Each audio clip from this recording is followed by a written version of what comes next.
Hello, everybody. Paul Jancarella here from Healthy Mindset, changing and transforming your life one thought at a time. This is episode 4, I believe. 4? Are we on 4? Yes. 4. Okay, episode 4. See, we're doing so many episodes now we don't even know. But this is great. We have a special guest today. We refer to him as Traveling Tom, and we'll hear a little bit about his adventures, both physically and mentally. But what I wanted to get into prior to our interview portion of the show, wanted to talk about paradigms. Some of you may have never heard of that term. Others may have heard of it occasionally. And essentially, what a paradigm is, it's a mental program, if you will, that's in our subconscious mind that has almost exclusive control of our habitual behavior. And almost all of our behavior is habitual. So what do I mean by this? Well, a paradigm, that paradigm's formed as soon as you're born, even when you're conceived. Genetics makes up a part of that, how you look, color of your hair, the color of your eyes, the color of your skin. You know, those are genes, so to speak. And also, a paradigm's made up from our environment. You know, I happen to be born in the United States, but if I was born as a baby and sent over to, say, China, I would be raised speaking Chinese and have different customs and more than likely different beliefs. And that's a very big concept for all of us to understand. And what I mean by that is we are in fact a product of our environment. You may hear the term that you are, your income is going to reflect the 5 people that you hang out with the most, so to speak.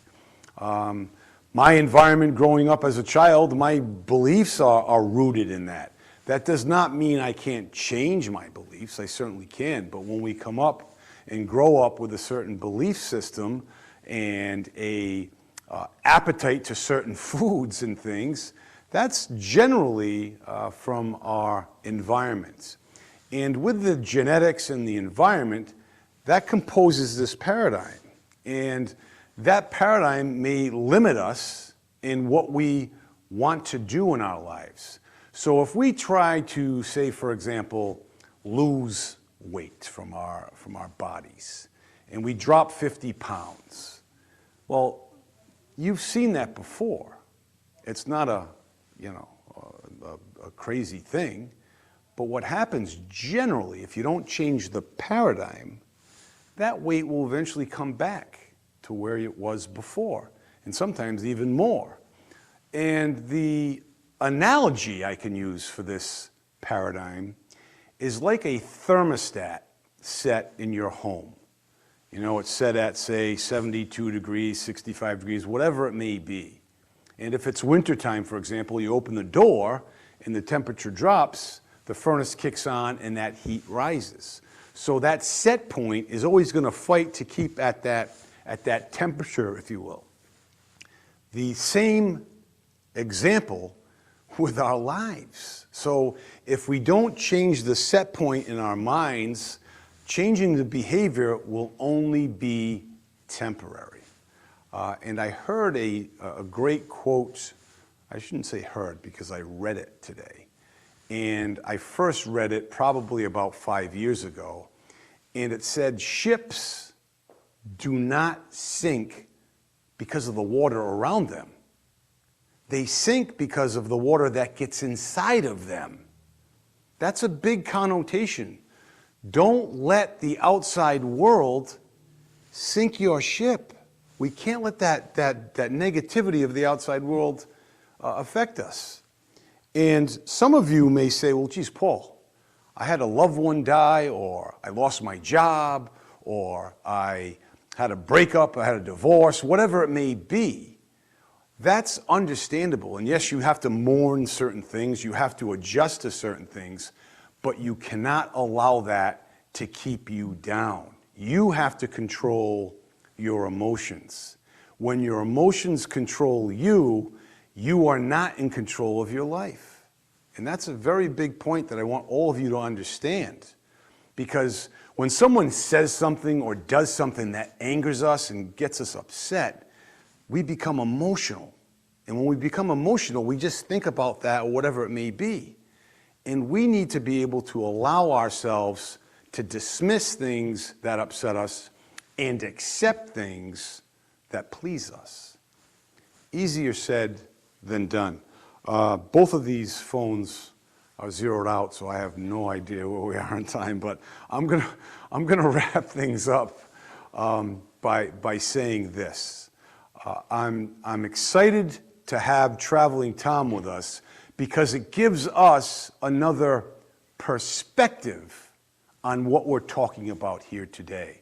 So it's not just Dr. Beth and Paul. We have another perspective from Tom, Traveling Tom, which is a great thing. So we will come back to you in about 2 minutes, 3 seconds, and it's going to feel like nothing because we'll have it all zoomed in together. So talk to you soon.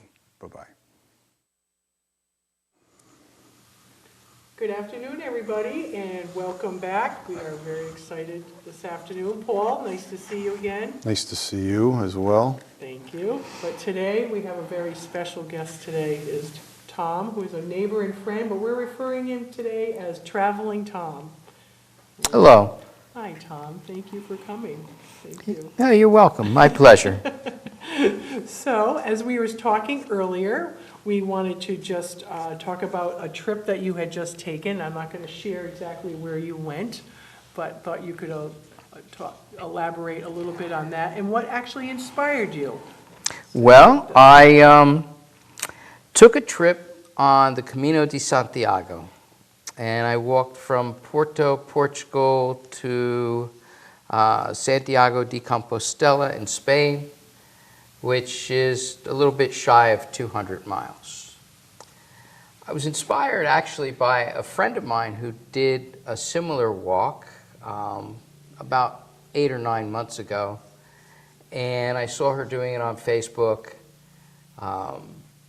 and I thought, you know, that just sounds like a really interesting trip to take, and so I decided to do it.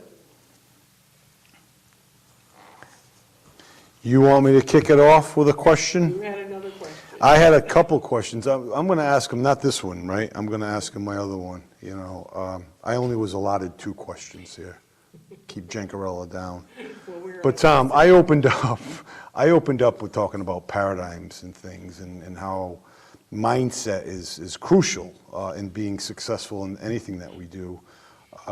Is there genes or an environment where, you know, the fitness, because it's not just the El Camino, you've done a number of things, biked across the country and internationally. Tell me about that. Is there any genetics or any environmental issues behind that? Well, I was fortunate growing up. I had a father who took me hiking regularly. In fact, he took my whole neighborhood hiking pretty regularly. And it's taught me a love for physical activity, to go hiking, to explore. He was an explorer in that he liked to learn new things and meet new people, so he could talk to anybody. And I guess I got that from him. Okay. So I have this love for going places I've never been. And he taught me that I could do anything I want. And so I believe that. So that attitude of, you know, wanting to explore, to find new things, to meet new people. He was friendly to everybody and, you know, taught me that people are good. And I think that's an important thing. Yeah, we hear the latter plenty, that's for sure. Yes, we do.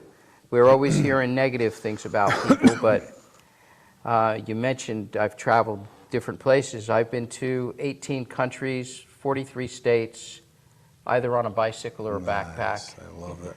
I have never been abused or robbed, but I've been invited into people's homes, into their kitchens, and on their table. Invited to sleep at people's homes. So, I know through my experience that the vast majority of people are good and want to be helpful. Yeah, that's great. So when you were getting ready for preparing for the El Camino, what kinds of things did you have to, part of your preparations, the physical, the lodging?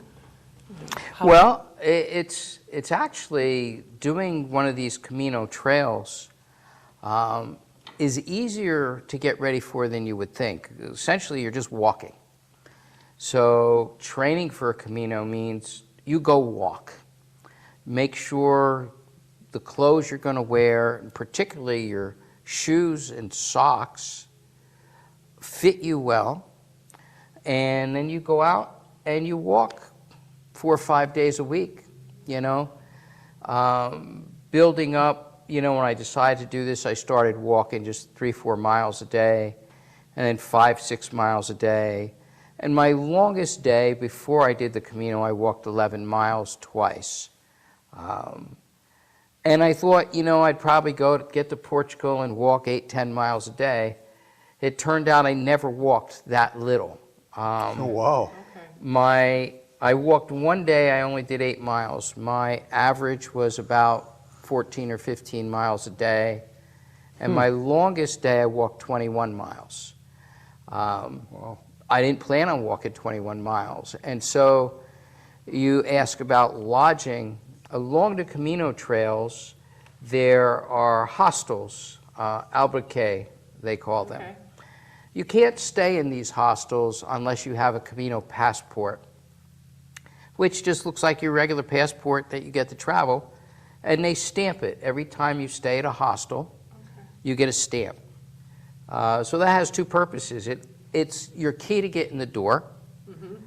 And when you finish the Camino at Santiago de Compostela, you get a certificate that says, I walked the Camino. It's called the Compostela. Anyway, so that's the training. And a lot of people recommend that, you should do some walking with your backpack. I never did that. I've done a lot of heavy backpacking years ago, but I did not train for this with a backpack. But my backpack looks like this, Okay. and it's a small backpack. Yeah, I guess so. Not much bigger It's lightweight. than a child would use Very for small. school books. You did that for a month? And yes, I lived out of this for a month. Wow. The pack itself weighed 2 pounds, and when it was full, it was like 8.5 pounds. That's all I carried. Oh, my goodness. And We should all do that. my water bottle. And that's it. Why is Now, it taped? Why is it taped? Paul, that's a good question. The tape, this is being prepared. Okay. For example, after I had walked about 200 miles, the inside liner of my sneaker tore.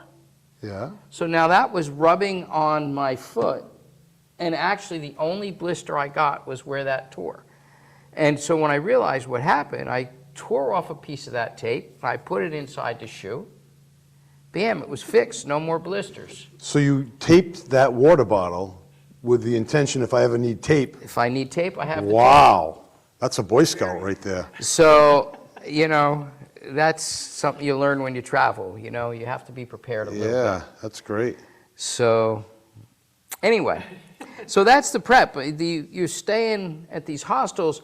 A lot of people say, I'll make a reservation for every night. And so there's 2 schools of thought. I could call and make reservations for every night I'm going to stay when I'm walking this Camino. But then I have to stay there. So if I think, like I thought I'd walk maybe 10 miles a day. So if I made a reservation every 10 miles. Oh, right. Well, what happens that day I walk 21? Yeah. Now all my reservations are wrong. So by not making a reservation and having faith Yeah. that things work out, Yeah. And they did. then I can walk as far or as little as I want. So I may come across a town that I think, this town's really nice. Is there a place to stay here? And I can look on the app, the Comino app and say, oh yeah, there's a place to stay here. Let me go there. And, you know, if I get to a town where I had a reservation, which I didn't, if I had made a reservation and I got to a town, I thought, gee, there's nothing here, now I'm stuck. But because that wasn't my plan, I just walked until I found a love place that. I wanted, or I was tired and I would stop. And was that easy when you would contact contact one of the hostels and say, I, there is something available, or no, you need to just walk another 40 I, miles? on my whole trip, I only came to one town that there were a couple of hostels there that were full. So then I had to walk on, and I had to walk another couple of miles, and I wound up staying at a beautiful place. So that is a possibility. So you have to be flexible, Yeah. you know, and say, well, okay, if the place I want to stay isn't available, I may have to go a little further. It's not a problem. Did you find that it was relatively safe, taking this whole Yes, journey? and again, I'll reflect back on what I said earlier. People are good. So in all my life's travels, people have helped me. I was pickpocketed once in Rome. Other than that, I've never had a problem. The Comino is amazingly safe, and in fact, a lot of women will hike the Comino alone. Okay. Wow. And I would venture to guess 20 to 25% of the people hiking the Comino while I was there Okay. were women hiking by themselves. Because on the Comino, when you're walking, it's a particular route. You're staying in these hostels, so you're meeting other people, and there's always other people around, you know. So it makes people feel more safe or not alone, you know, because a lot of people, they don't like to be by themselves. And walking this Comino, there's always somebody to walk with if you want to, Right. you know. There were days I walked with people all day. There were days that I just felt like walking by myself because, oh, maybe I want to stop and see this particular attraction or whatever, a historical marker, or, you know, I want to take a little side trip up a waterfall, you know, so. And you met quite a few people from all different countries. You were sharing earlier, the majority of. Yes. The particular time I went was before and after Easter, and that's a time when a lot of Germans have their vacation. So there were a lot of Germans on the trip, more so than the rest of the time of year probably. And I, in fact, was in a hostel one night. There were 10 people altogether, and I was the only person that wasn't German. But everybody spoke English, and we were sitting down for a communal dinner, and somebody started speaking in German, and a woman that was there, Corina, says, well, we should all speak in English so Tom could understand. So people are trying to help each other out and understand. That's great. I was at another hostel, a larger place that had a communal dinner.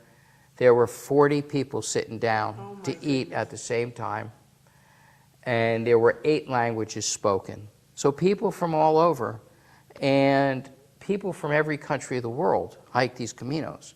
So you meet people from everywhere. I walked one day with a woman from Angola. I walked with people from Scandinavia. You know, just wherever. You know, it's interesting.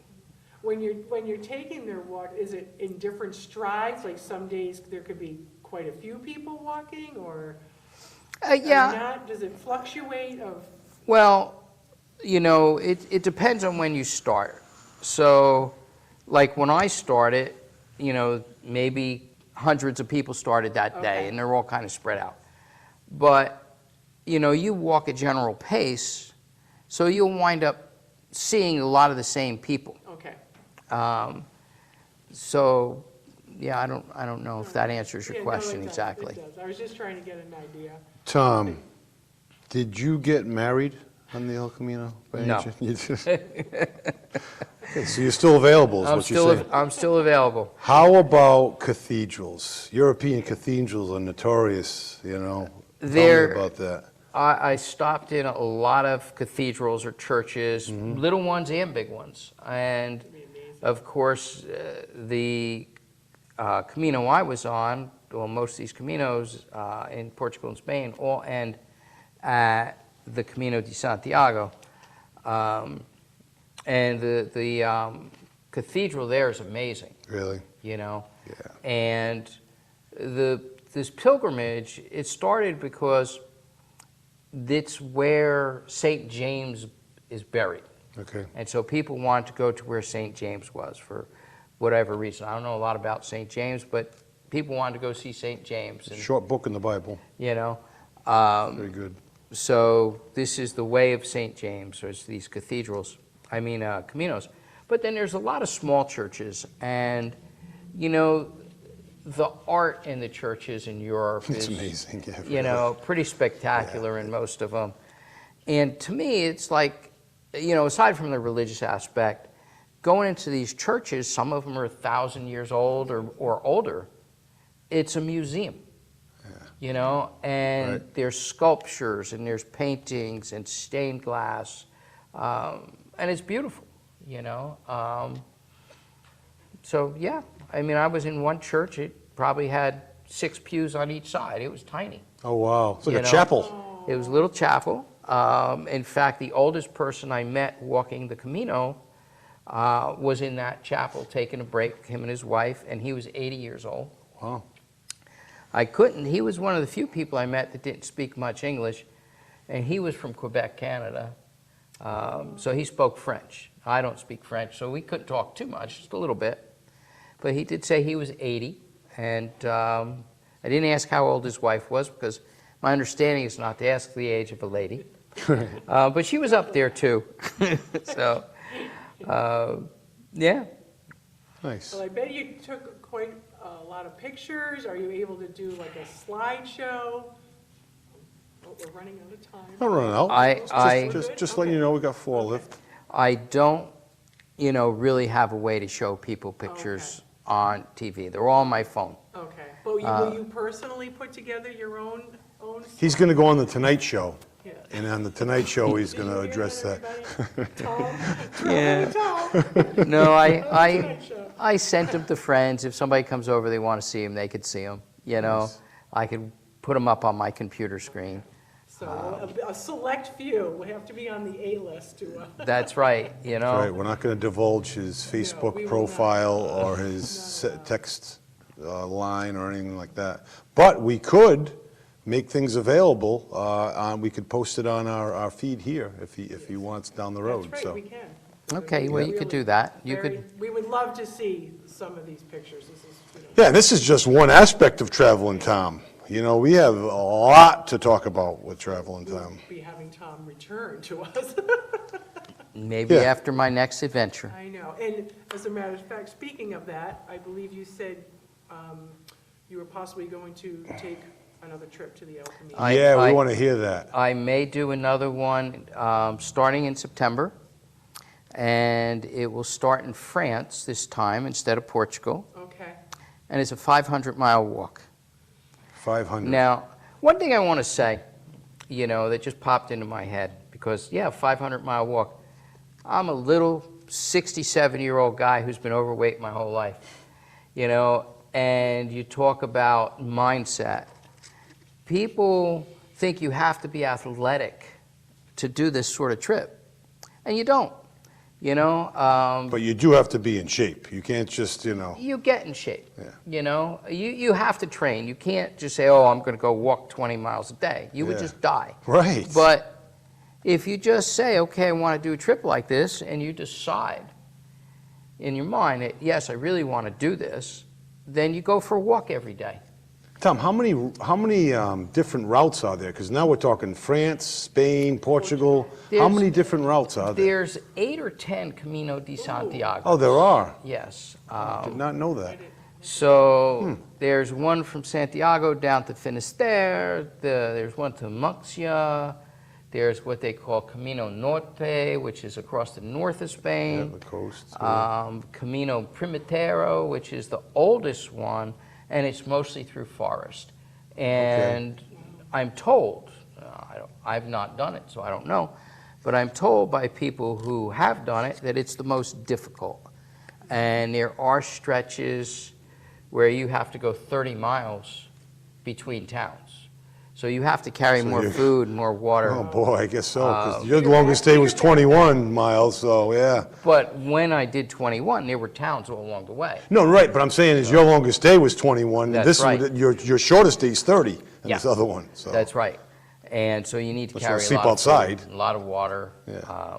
So Great, wonderful. And how many, I'm going to be wrapping it up, I guess. Yeah. But how many miles total did you conquer on this Camino? well, on the Camino itself, just about 200 miles. Yeah. On my trip, probably a little over 300, because I did other little things Right, after I okay. finished my Camino. Yeah, westerly to Boston would be roughly 100 miles, so, I can't even get around Yeah. the block. Sure you can. right, for Well, sure. just one more quick snippet here. So Tom, what's like the most memorable of taking, to take away from your El Camino? To me, it's always about the people I met. Amen, And one thing I will say, there was a stop sign, and I mentioned this to yeah. you guys earlier. Right. On the Camino, there was a stop sign on a hard day, and a stop sign, and then underneath it was a sign complaining. And it's true of our lives. We have to stop complaining, think positive. I agree with that. I think that's a Fantastic, great great. message. And it was written in English, nonetheless. We want to see that. We can at least see the sign on it. Yes, for sure. All right. Thank you. Thank My you pleasure. so much. It's just a real pleasure to have you with us. We're very excited to have you sharing about this El Camino. Well, thank you for having me. Wonderful. Paul. And we'll see you next month. All right, thanks for again. another Have a episode. great afternoon. All right, everybody. Bye-bye. Okay. Thanks, Tom. You're welcome. Thank you.